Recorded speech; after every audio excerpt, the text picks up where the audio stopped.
Amados, amadas, quem se reconhece profundamente perdoado por Deus, começa a compreender que não pode fazer da falta do irmão uma prisão eterna. Meus irmãos e minhas irmãs, o Evangelho de hoje continua o ensinamento de Jesus sobre a vida fraterna.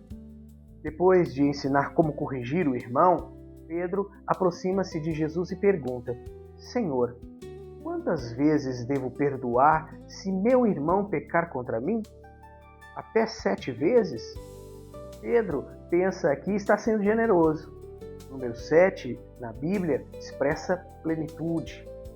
Mas Jesus responde: não te digo até 7 vezes, mas até 70 vezes 7.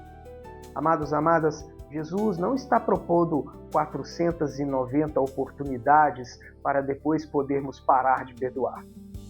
Ele está dizendo que o perdão cristão não pode ser reduzido a uma contabilidade. O discípulo de Jesus não pergunta simplesmente quantas vezes ainda sou obrigado a perdoar, mas aprende a viver da mesma misericórdia que recebeu de Deus. Para explicar isso, Jesus conta a parábola de um empregado que devia ao rei uma fortuna imensa. A dívida era tão grande que na prática seria impossível pagar. Quando o homem se ajoelha e pede prazo, o rei faz muito mais do que ele pediu.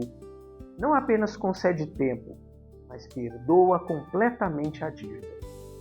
Aqui está o primeiro ponto fundamental do Evangelho. Antes de Jesus falar sobre o perdão que devemos oferecer, ele nos faz contemplar o perdão que recebemos. A enorme dívida representa nossa condição diante de Deus. O pecado rompe nossa comunhão com Ele e não existe esforço humano capaz de comprar a própria salvação. Mas aquilo que não podemos pagar, Deus, em sua misericórdia, oferece gratuitamente. É graça. O problema começa quando aquele empregado sai da presença do rei. Pouco depois, encontra um companheiro que ele devia apenas 100 moedas. Era uma dívida verdadeira e precisava ser reconhecida, mas era insignificante diante daquela que acabara de lhe ser perdoada. O companheiro faz praticamente a mesma súplica que ele havia feito. Dá-me um prazo. Mas aquele que recebeu misericórdia não consegue oferecer misericórdia. E aqui está a contradição que Jesus quer denunciar. É possível receber o perdão de Deus e ainda manter o coração fechado para o irmão. Entenda, amados e amadas, isso não significa que aquilo que fizeram contra nós não tenha importância. Existem feridas profundas, injustiças reais e consequências que precisam ser enfrentadas. Perdoar não significa dizer que o mal foi bom, esquecer magicamente o que aconteceu ou permitir que alguém continue nos machucando. Também não significa necessariamente restabelecer imediatamente a mesma convivência ou confiança. Reconciliação exige, quando possível, verdade, arrependimento e reconstrução. Amados, amadas, o perdão cristão significa algo mais profundo. Renunciar ao desejo de vingança e entregar a Deus a dívida que o outro possui conosco. É decidir que aquela ferida não governará eternamente o nosso coração. Às vezes, esse perdão acontece num momento. Outras vezes, é um caminho que precisa ser renovado diante de Deus muitas vezes. Podemos ter perdoado sinceramente e ainda sentir dor quando recordamos. A permanência da ferida não significa necessariamente ausência de perdão. Quando o rei descobre o que aconteceu, ele pergunta: não devias tu ter compaixão do teu companheiro, como eu tive compaixão de ti? Essa é a chave de toda a parábola. Jesus não diz simplesmente: perdoe porque o outro merece. Ele diz: perdoe porque você também vive da misericórdia. Toda vez que rezamos o Pai Nosso, dizemos: perdoai-nos as nossas ofensas, assim como nós perdoamos a quem nos tem ofendido. Portanto, meu irmão, minha irmã, o perdão não é um detalhe opcional da vida cristã. Ele pertence ao coração do Evangelho.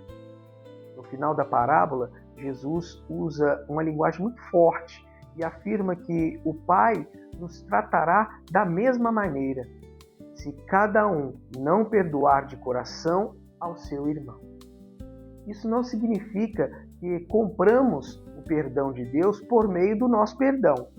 A salvação continua sendo graça, mas um coração que conscientemente se fecha à misericórdia corre o risco de tornar-se incapaz de acolher plenamente a misericórdia que Deus lhe oferece. Por isso, Jesus fala de perdoar de coração. Não basta pronunciar "eu perdoo", enquanto interiormente continuamos alimentando vingança e desejando o mal. Deus deseja curar também nossas memórias, nossos sentimentos e nossos afetos. Aqui então encontramos uma grande promessa de Deus para nós. A misericórdia de Deus é infinitamente maior do que nossa dívida. Nenhum pecado sinceramente confessado e arrependido é maior do que o perdão que Cristo conquistou para nós. A ordem de Deus neste Evangelho é explícita: perdoai sempre. Não porque o pecado seja pequeno, mas porque a misericórdia que recebemos é infinitamente maior. Daqui então nasce um princípio eterno para nós. Quem não permite que a misericórdia recebida se transforme em misericórdia oferecida, ainda não compreendeu plenamente aquilo que recebeu. Amados irmãos e irmãs, a grande mensagem querigmática deste Evangelho é: todos nós éramos devedores, incapazes de pagar nossa dívida diante de Deus. Mas Jesus assumiu sobre si o nosso pecado e na cruz ofereceu o preço da nossa redenção.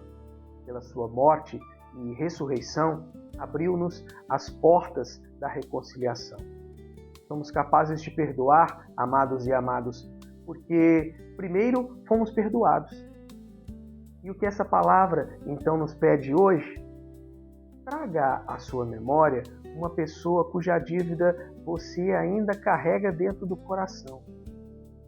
Não negue a dor, nem tente fabricar um sentimento que ainda não existe. Apenas coloque essa pessoa diante de Jesus e diga: Senhor, eu não quero continuar prisioneiro desta ferida. Como fui perdoado por ti, dai-me a graça de começar ou continuar o caminho do perdão.